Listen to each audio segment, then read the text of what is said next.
एक निर्णायक मतदाता अतिथि शिक्षक परिवार है। देश की जो मेरिट सूची में कई बच्चे आए हैं वो हम लोगों की पढ़ाई हुई है। इससे अच्छी तो यूपी की व्यवस्था है शिक्षा मित्रों की। अतिथि में से हटाकर गवर्नमेंट कर दिया जाए। कॉलेज की भी कुछ लड़के परेशान हैं। निश्चित हम लोगों का भविष्य सुरक्षित करेंगे और एक और कॉलेज बिजावर में होना चाहिए। राज्य सरकार को इस बारे में सोचना चाहिए। आज 2011 से मैं अतिथि शिक्षक हूँ, अब मेरी किसी काम की भी नहीं बची। अब क्या करूँ मैं, बताइए आप। इस अवस्था में नौकरी मिलेगी मुझे कहीं? तो सरकार बदलने का काम अतिथि शिक्षक करेगा, इसके पहले कर भी चुका है। यहाँ तक कि आशा कार्यकर्ता से भी बुरी स्थिति है हम लोगों की। नमस्कार, पैप्टिक टाइम मध्य प्रदेश समाचार में हमारा जो चुनावी रथ है वो आ चुका है मध्य प्रदेश की बिजावर विधानसभा के बिजावर मुख्यालय में। ये छतरपुर ज़िले का एक शहर है जहां पर एसडीएम कार्यालय है, तहसील कार्यालय है, एक ठीक ठाक अस्पताल है और यहां एक बड़ी आबादी रहती है।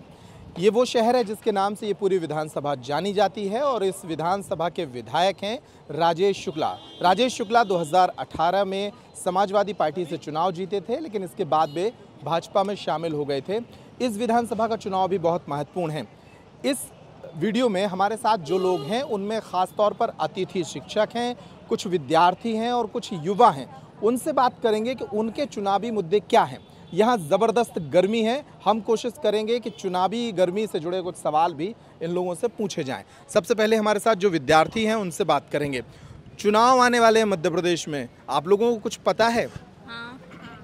क्या सोचा है इन चुनावों को लेकर?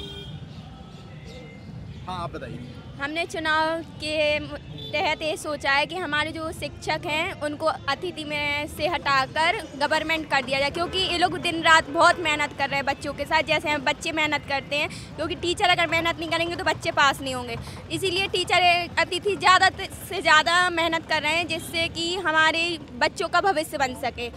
और आगे जो पीढ़ी आएगी वो क्योंकि यही आएगी कि अतिथि से ज़्यादातर गवर्नमेंट टीचर यही सुनी जाती है, क्योंकि गवर्नमेंट टीचर अपने मन के कुछ हो जाते हैं और अतिथि लेकिन सभी की मानते हैं और सभी बच्चों को एक समान मानते हैं, क्योंकि वो उन्हें नहीं लगता कि हम अपने मुद्दे भी बताइए। आप स्टूडेंट हैं। हाँ। स्टूडेंट होने के नाते सरकार ने प्रदेश के विद्यार्थियों के लिए ठीक काम किया है कि नहीं किया है? हाँ, किया है। क्या काम किया है? अभी जो हमारा कॉलेज है बिजावर का, उसमें पहले ओनली बीए थी और अभी कुछ दिनों से मतलब जब विधायक बबलू शुक्ला हैं और अभी आए थे, वो मामा जी आए थे, तो उन्होंने बोला था कि बिजावर में बीएससी बीकॉम होगी। तो अभी ये देखने को मिला है कि अभी बिजावर में बीएससी बीकॉम भी स्टार्ट हो गई है। अच्छा, आप संतुष्ट हैं सरकार जो कर रही है विद्यार्थियों के लिए? हाँ। और क्या चाहती हैं सरकार से? जो चुनाव आएंगे तो चुनाव में घोषणा पत्र बनाएंगी पार्टियां। भाजपा अपना घोषणा पत्र लाएगी कि हम ये करेंगे, कांग्रेस अपना घोषणा पत्र लाएगी। कुछ ऐसी बातें हैं जो आप चाहती हैं कि ये पार्टियां अपने घोषणा पत्र में शामिल करें? जैसे कि हमारे बिजावर में कॉलेज एक ही है जहाँ बीए बीएससी बीकॉम तीनों हो गई हैं, तो वो बहुत दूर है। वहाँ हम चाहते कि जैसे लड़कियाँ अकेली जाती, कुछ लड़के परेशान करते, उन्हें कॉलेज के भी कुछ लड़के परेशान करते, तो वहाँ पुलिस की व्यवस्था होनी चाहिए और एक और कॉलेज बिजावर में होना चाहिए। बिजावर में बहुत दूर है वो कॉलेज और कुछ टीचर ऐसे हैं जो अच्छे से पढ़ाते नहीं हैं, आने जाने की व्यवस्था नहीं है। जैसे ऑटो रिक्शा वाले को लो तो वो लोग पैसे ज़्यादा मांगते, कभी जाते नहीं हैं, तो बहुत सी दिक्कत आती हैं लड़कियों को जाने आने में। और ना वहाँ कुछ चीज़ की कैंटीन की व्यवस्था, ना कुछ की। अगर किसी को कुछ चाहिए हो तो बिजावर आओ, यहाँ तक कम से कम यहाँ से 2 से 3 किलोमीटर पड़ता है वो कॉलेज, तो बहुत प्रॉब्लम होती है आने जाने में। अच्छा, मैं आपको 2 बातें बताता हूँ, 2 में से आप बताइए जनता के तौर पे क्या सही है। शिवराज सिंह चौहान कहते हैं कि मध्य प्रदेश में उनकी जो बेटियां हैं वो आप लोगों को भांजियां कहते हैं। भांजियां जो है वो सरकार उनको पैसा दे रही है, पढ़ा रही है, आगे बढ़ा रही है, उनकी शिक्षा में कोई कमी नहीं छोड़ रही है, लड़कियों को लाडली लक्ष्मी योजना का लाभ दे रही है। कांग्रेस कहती है कि मध्य प्रदेश में बेटियाँ असुरक्षित हैं, उनके साथ दुर्घटनाएं हो रही हैं, छेड़छाड़ की घटनाएं होती हैं और उन पर जो अत्याचार होते हैं उन पर सही समय पर एक्शन नहीं होता। दोनों नेताओं में से किसकी बात आपको सही लगती है? अगर लड़की शिक्षित है तो वो अपनी जिम्मेदारी खुद ले सकती, कि वो अपने खुद डिपेंड रहती है कि हमें किससे कैसी बात करनी है। और कांग्रेस पार्टी सिर्फ लड़कियों को असुरक्षित कह रही है और आज के समय में बीजेपी पार्टी लड़कियों को खुद स्वयं से सेल्फ डिफेंड बना रही, कि खुद शिक्षा दे रही, अच्छी शिक्षा दे रही और लड़की अच्छी शिक्षा प्राप्त कर रही, तो वो खुद अपने से सेल्फ डिफेंड बन रही हैं कि हमें किससे कैसा रहना है, कैसे बात करनी, और खुद अपने से कर रही हर चीज़। चलिए, बहुत धन्यवाद आपका। कुछ अतिथि शिक्षकों से भी बात करते हैं। अतिथि शिक्षक मध्य प्रदेश के आगामी चुनाव के लिए एक बड़ा मुद्दा है। कितनी आबादी है प्रदेश में आप लोगों की? लगभग 80 से 90 हज़ार अतिथि शिक्षक हैं। इतने अतिथि शिक्षक हैं और फिर इनके परिवार होंगे? जी बिल्कुल, इनके परिवार है। मतलब हर विधानसभा में एक निर्णायक मतदाता अतिथि शिक्षक परिवार है। जी, क्या करने जा रहा है ये निर्णायक मतदाता इस बार? अब इस बार सीएम साहब के बयानों से लग रहा है कि वो पॉजिटिव बोल रहे हैं कि हम आप लोगों की महापंचायत भोपाल में आयोजित कर रहे हैं। और हमें लगता है कि सीएम साहब चूँकि सभी वर्गों को, सभी कर्मचारी संगठनों को खुश कर रहे हैं, तो हम लोगों को भी लगता है कि आने वाले समय में निश्चित हम लोगों का भविष्य सुरक्षित करेंगे। अच्छा, एक सवाल के जवाब में ये बताइए कि परेशानियां क्या क्या हैं अतिथि शिक्षकों की? जी, परेशानियां तो ये हैं, जैसे ही नया सत्र चालू होता है हम लोगों को इस स्कूल से उस स्कूल जाना होता है और हम लोगों के पीरियड कालखंड के हिसाब से हम लोगों को पैसा मिलता है। जैसे हम लोगों के 4 कालखंड हैं तो पूरा मानदेय नहीं मिलेगा और दीपावली दशहरा पे मानदेय मिलता। अभी हम लोगों को मार्च अप्रैल का वेतन नहीं मिला, जबकि नया सत्र चालू हो गया है। जुलाई निकलने को है। आप अब जिस उम्र में नौकरी लगती है और लड़के अपने करियर को सेटल कर लेते हैं, वो उम्र आप लोगों की अतिथि शिक्षक बनकर गुजर गई। आपकी तो दाढ़ी भी सफ़ेद हो गई है। सरकार पर गुस्सा आता है इस बात का? जी आता है। लगातार हम लोग 15 वर्ष से लगातार सरकार के आश्वासन में है कि कभी न कभी हमको नियमित किया जाएगा, जबकि आप आज देख लीजिए प्रदेश की जो मेरिट सूची में कई बच्चे आए हैं वो हम लोगों के पढ़ाए हुए हैं। और लगातार अतिथि शिक्षक ने ताला खोलने से लेकर बंद करने तक लगातार 15 वर्षों से मेहनत की है।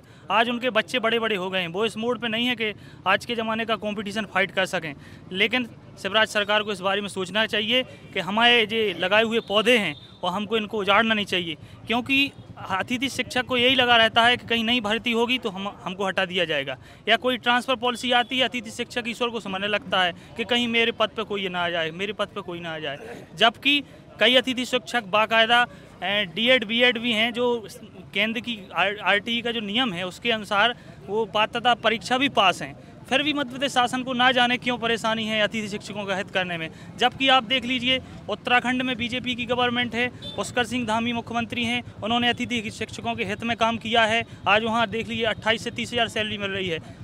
छत्तीसगढ़ नहीं, आप वहाँ हरियाणा में देख लीजिए, हरियाणा में मनोहर लाल खट्टर जी की सरकार है, वहाँ पे अतिथि शिक्षकों के हित में बीजेपी ने कार्य किया है। यहाँ भी बीजेपी की सरकार है, यहाँ आपको क्या प्रॉब्लम है? लेकिन आप लोगों को कांग्रेस और भाजपा दोनों ने अभी तक सिर्फ आश्वासन दिया है।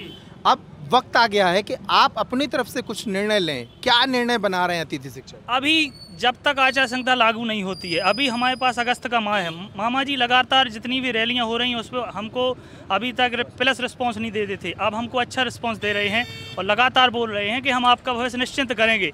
तो निश्चिंत का मतलब है कि हम जैसे डायरेक्ट देखो, माननीय शिक्षा मंत्री जी कह रहे हैं डायरेक्ट आपको नियमितीकरण नहीं किया जा सकता है, शिक्षा विभाग में संविलियन तो हो नहीं सकता है डायरेक्ट। तो इतना हो सकता है कि आप हमारे पद को रिक्त न माने तो हमारा नया वहाँ पर कोई शिक्षक नहीं आएगा और आपकी शिक्षा व्यवस्था सुधर जाएगी। जबकि आपके नए लोग जो लगातार रिटायर्ड हो रहे हैं, आप उन पदों पर भर्ती करते जाइए। जैसे आपने अभी संविदा कर्मियों को 50% रिजर्वेशन दिया है, रोजगार सहायकों को भी 50% रिजर्वेशन दिया है। आप एक ऐसी पॉलिसी लाइए कि अतिथि शिक्षक को उसके पद से नहीं हटाएंगे, वो लगातार कार्य करता रहेगा। जब भी वैकेंसी निकलेगी हम प्रतिवर्ष वेतन वृद्धि भी इनकी करती रहेंगे। जैसे यूपी में, इससे अच्छी तो यूपी की व्यवस्था है शिक्षा मित्रों की कि वो कम से कम हटाए नहीं जाते हैं। तो अभी उम्मीद है शिवराज सिंह चौहान से कि वो एक आधे से ज़्यादा अतिथि शिक्षक जो यहाँ खड़े हैं वो परीक्षाएं भी पास हैं, 18 की परीक्षा पास हैं, 23 की परीक्षाएं भी पास हैं। मैं ये पूछ रहा हूँ आपसे कि अभी 1 महीने आपको उम्मीद है, अगर सरकार ने आपके पक्ष में फैसला नहीं लिया तो आपका फैसला क्या होगा? फिर हमारा प्रदेश नेतृत्व जो आह्वान करेगा। देखिए हमारी बिजावर की जो कार्यकारिणी है जिले की है, वो हम यहाँ अपना क्या करना है उसके हिसाब से चलते हैं। लेकिन जो हमें प्रदेश नेतृत्व आह्वान करता है, हमारा प्रदेश नेतृत्व कहेगा, अभी कह रहा है कि हम लगातार संपर्क में सरकार की, यदि हमें कोई रिस्पॉन्स नहीं देती है सरकार, या हमारे देखिए आप कहते हैं वेतन वृद्धि कीजिए, वेतन वृद्धि से क्या मतलब है? आप हमें एक साल 28,000 रुपये दे देंगे या 40,000 दे देंगे, अगले साल हटा देंगे, क्या मतलब निकला? अच्छा, आपसे एक महिला होने के नाते, आप भी अतिथि शिक्षक हैं, एक महिला होने के नाते भी आप परेशानियां झेलती हैं, स्कूल तक जाना होता है, और फिर अतिथि शिक्षक होने के नाते परमानेंट नहीं कर रही हैं। दोनों पार्टियां परमानेंट करने का वादा कर रही हैं या आपको भरोसे में ले रही हैं, लेकिन काम नहीं हो रहा है पिछले 5-10 वर्षों से। क्या किस पार्टी पर ज़्यादा भरोसा है इस बार? अभी जो वर्तमान में पार्टी चल रही है वो आश्वासन देते हैं, और सिंधिया जी भी जब कांग्रेस से भाजपा में आए थे तो इसी पे मुद्दे पे भी वो सड़क पर उतरे थे कि आपको नियमित करेंगे, लेकिन उनने अपना नियमितीकरण कर लिया। हम अतिथि शिक्षक के जंगी रोड पर भटक रहे हैं। आज 2011 से मैं अतिथि शिक्षक हूँ और आज मुझे 13 साल हो गई, मेरी एज भी हो गई, अब मेरी किसी काम की भी नहीं बची। अब क्या करूँ मैं, बताइए आप। इस अवस्था में नौकरी मिलेगी मुझे? कहीं कहीं नहीं मिलेगी।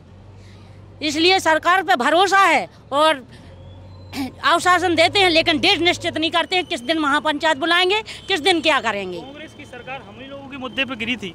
कुड़ीला में जब माननीय ज्योतिरादित्य सिंधिया आए थे और हमारे कुड़ीला के जाबाज साथियों ने, टीकमगढ़ जिले के साथियों ने, छतरपुर के साथियों ने उनके साथ कदम ताल मिला के जब माननीय सिंधिया जी का घेराव किया तो सिंधिया जी ने कहा था मैं सड़कों पर उतर जाऊंगा, यदि आप लोगों की मांगें पूरी नहीं हुई तो मैं सड़कों पर उतर जाऊंगा। कमलनाथ जी ने कहा उतर जाइए, उतर गए। देखिए आज क्या हद से माननीय शिवराज सिंह चौहान मुख्यमंत्री बन गए।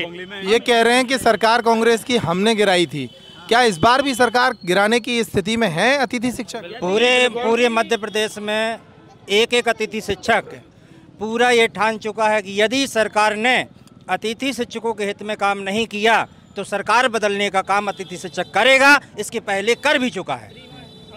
अतिथि शिक्षक एक वोटर नहीं है, अतिथि शिक्षक एक कार्यकर्ता है। जी 40-50 हज़ार लड़के एक वोटर नहीं है, जी 40-50 हज़ार लड़के वो हैं जो बूथ पे भागने वाले हैं, जो गांव में दौड़ने वाले हैं, जो मेहनत करने वाले हैं। हम ही लोगों की बदौलत आज प्रदेश में जो 15 साल से शिक्षा व्यवस्था संभाल रहा था, जो बच्चे इंजीनियर बन गए, डॉक्टर बन गए, वो कौन हम लोगों ने पढ़ाए उनको। आज कम वेतन व्यवस्था में कोई काम करने को तैयार नहीं है। जब 40 हज़ार मिलती है तो कई लोग आ जाते हैं। और यदि आचार संहिता के पहले सरकार ने हमारे प्रति कदम नहीं उठाया तो देख लेना आप, सरकार कुछ परिणाम अलग ही होगा। सरकार को चेतावनी दे रहे हैं। कुछ और लोग भी यहाँ मौजूद हैं। आप भी अतिथि शिक्षक हैं? सब लोग अतिथि शिक्षक हैं। क्या परेशानियाँ झेलनी पड़ती हैं एक अतिथि शिक्षक के तौर पे आपको? बहुत सारी परेशानियाँ झेलनी पड़ती हैं। जैसे बहुत सारी। वहाँ कितना महीने, जो हफ्ते भर आप स्कूल जाते हैं, महीने भर स्कूल जाते हैं, कितना मानदेय बनता है महीने भर का? पीरियड के साथ, हाँ पीरियड के साथ 5 से 7 हज़ार के बीच। जी 5-7 हज़ार में परिवार कैसे चलता है? नहीं चलता है ना। यहाँ तक कि 20 से 30 किलोमीटर की दूरी तय करना होती है और पेट्रोल का खर्चा भी नहीं निकल पाता है घर के लिए। और प्राचार्य और हेडमास्टर हम लोगों को एक चपरासी की भी हैसियत नहीं देते हैं। जब चाहे नोटिस निकालना, जब चाहे उनके खिलाफ कोई भी कार्रवाई करना, उनको एक दबाव में अपने नीचे काम कराना वो चाहते हैं। क्या निर्णय इस बार आप लोगों आपस में बैठते होंगे, आपकी प्रदेश इकाई के साथ भी बैठते हैं, क्या निर्णय आपस में लेते हैं आप लोग? इस बार निर्णय ये लिया है इस बार कि यदि सरकार हम लोगों के हित में कार्य नहीं सोचती है तो हम लोग सरकार के अनहित में काम करेंगे, खिलाफ में काम करेंगे। क्या बता रहे आप, आज मीटिंग हुई, क्या निर्णय लिया? बिजावर अतिथि शिक्षक संघ का अध्यक्ष हूँ और एक एक अतिथि शिक्षक मेरा परिवार है और जो सेवा में है वो मेरा घर है। मैं आह्वान करूँगा तो जैसा मैं कहूँगा वैसा अतिथि शिक्षक बिजावर विधानसभा का करेगा और इन लोगों की मांगों को न्याय उचित सरकार को करना ही पड़ेगा। हमारा तो विश्वास है कि सरकार निश्चित तौर पर करेगी। फिर अगला कदम जो हमारे प्रदेश के अध्यक्ष जो हमें आदेश देंगे वो हम अपना ज़मीन में उसको उतारने का काम करेंगे। हमारे जाबाज साथी वही काम करेंगे जो संगठन चाहता है। चलिए, उम्मीद करते हैं कि आपकी क्या परेशानी होती है? 5,000 समस्या ये है कि 5,000 रुपये मिलता है। मैं भी औरिया में अतिथि शिक्षक हूँ, वर्ग 3 में।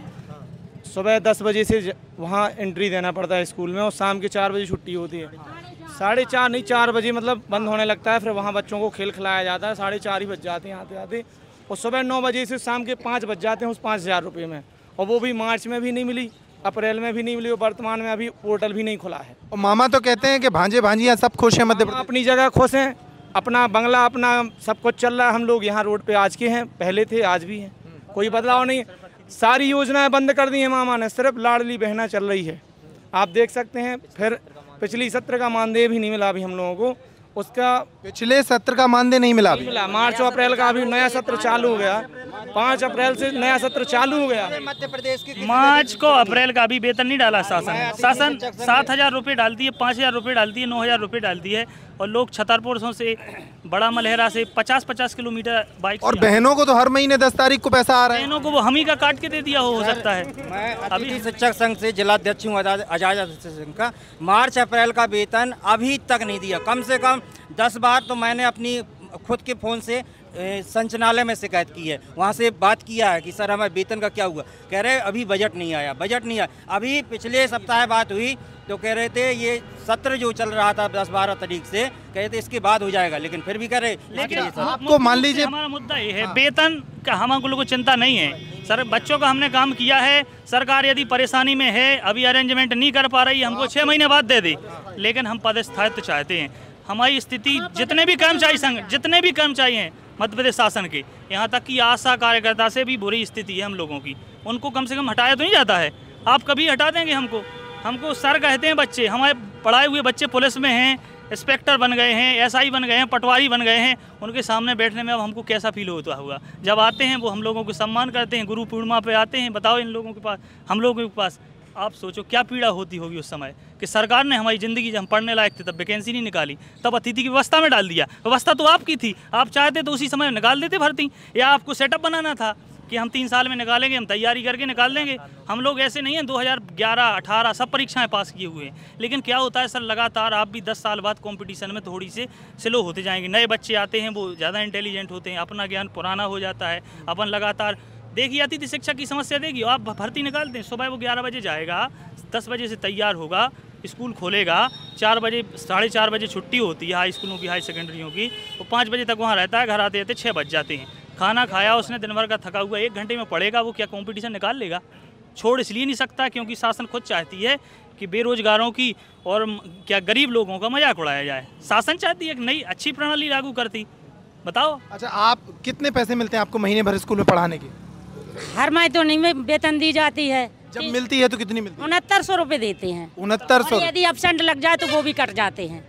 यदि मैं जो दिन स्कूल ना जाऊँ, एब्सेंट लग जाए तो वो भी कट जाते हैं। 1000 रुपये लाडली बहना का भी तो मिल रहा होगा? हाँ, 1000 लाडली बहना का तो मिल गया है, लेकिन वेतन नहीं मिली मार्च और अप्रैल की। अच्छा, 7000 रुपये आपकी जो मानदेय है, उसमें परिवार का खर्चा कैसे चलता है? मुझे हिसाब बताइए कि 7000 को कैसे खर्च करती हैं आप? नहीं चल पाता है, लेकिन मजबूर मेरे पिता, वो हस्बैंड हैं पति, वो पंडितियाई करते हैं, तो जटाशंकर धाम जाते हैं, कथा वार्ताएँ करते हैं, तो उसमें गुजारा चलता है। और कुछ 1000 जी लाली बहन आगे मिल गए, और ये आते थे। आपके तो पति कुछ और कर रहे हैं, आप लोग कैसे चला रहे हैं 5000 में खर्च? पूरा हिसाब बताइए। मजदूरी करते हैं सर, हमारे पापा जी पान की खेती करते हैं। पान की खेती में अभी मौसम की बारिश के चक्कर में खेती अच्छी नहीं हो रही है। खेती इस बार वो भी नहीं है क्योंकि पानी का डर लग रहा था। पिछली 2 बार से घाटा खा चुके हैं, 2-2, 3-3 क्विंटल सोयाबीन बोया, बस कर्जे में चल रहा है काम। अब रही, आप बताइए क्या कैसे खर्चे चलाते हैं इतनी कम मानदेय? बड़ी समस्या होती है सर, गांव में हम खेती से जुड़े हुए हैं, खेती से भी जुड़ना पड़ता है, स्कूल भी जाना पड़ता, सुबह टाइम शाम टाइम इसके लिए निकालना पड़ता, खेती के लिए। उसके अदरवाइज स्कूल में भी जाना पड़ता। सुबह से 10:30 से 4:30 बजे तक मैं काम करता हूँ। उसके बाद भी 10 साल हो गया सर मुझे काम करते करते, आज तक कोई सुनाई नहीं है इस सरकार में। अब अगर ऐसा हाल है तो हम लोग क्या करेंगे बताइए? मजबूरन हम लोगों को विपरीत दिशा में जाना पड़ेगा। अच्छा, सरकार आपको पैसा नहीं दे रही है मान लीजिए थोड़ी देर के लिए, लेकिन और क्षेत्रों में तो विकास के दावे कर रही है ना सरकार। किसानों को सम्मान निधि दे रही है, निःशुल्क इलाज करा रही है, बहनों को 1000 रुपये दे रही है। अतिथि शिक्षक कितना शोषित वर्ग है सर कि आज तक इनकी कोई सुनाई नहीं हुई है। बाकी सभी वर्गों की सुनाई हो रही है और लगातार उनको कुछ ना कुछ दे रही है सरकार। हम लोग भी ये सोच रखे हैं कि हमें मामा जी कुछ देंगे, अगर कुछ देते हैं तो हम निश्चित ही उनके साथ हैं, उनके साथ यदि देते हैं। देखिए नरसिंहपुर हो चाहे बुधनी हो, मामा जी ने बुधनी के अपने साथियों से कहा था हम लोगों के कि आपका भविष्य हम निश्चित करेंगे। यदि वो करते हैं तो मामा जी के साथ हैं। देखिए आप नरसिंहपुर की ले ली, देख लीजिए, नहीं करते हैं तो फिर खिलाफ हैं। खिलाफ जाएंगे। यदि हम लोगों का पद रिक्त नहीं माना तो मामा जी की कुर्सी भी रिक्त हम तो डूबेंगे। हम लोगों का अगर पद स्थायी किया जा रहा है तो हम बीजेपी के साथ रहेंगे हमेशा के लिए, और नहीं किया जाएगा तो हम लोग उसके खिलाफ कड़ा आंदोलन करेंगे और किसी दूसरी पार्टी का समर्थन करेंगे जो हमारे साथ होगा। 80,000 परिवार हैं आपने बताया। मध्य सर वो लाखों की संख्या है। 80,000 अतिथि शिक्षक हैं। इतना मोटिवेशन कर सकते हैं कि किसी भी सरकार का तख्त बदल सकते हैं, इतनी संख्या है हम लोगों की जी। क्योंकि लगातार अदर स्टेट में देखिए आप, लगातार अतिथि शिक्षकों के बारे में जो है अच्छी न्यूज आ रही है, अच्छा पॉलिसी बना के उन्होंने नियमित किया गया, 62 वर्ष का सेवा काल किया गया। ये क्यों नहीं कर सकते सर? हम कोशिश करते हैं आपकी आवाज़ को ऊपर तक पहुँचाने की। तो मध्य प्रदेश के अतिथि शिक्षक इस बार के चुनाव में एक बड़ा मुद्दा है। 80,000 अतिथि शिक्षक मध्य प्रदेश में हैं और इन 80,000 अतिथि शिक्षकों के परिवार जब जुड़ते हैं तो ये संख्या लाखों में हो जाती है। इनका साफ कहना है कि अगर शिवराज सरकार ने उनके बारे में चुनाव के पहले कोई ठोस ऐलान नहीं किया तो ये सरकार के खिलाफ यानी भाजपा के खिलाफ जाएंगे। ये एक बड़ा मुद्दा है। हवा किसकी में ये एक साफ हवा है जो अतिथि शिक्षकों की हमने आपको दिखाने और सुनाने की कोशिश की है। इस वीडियो में इतना ही। नमस्कार।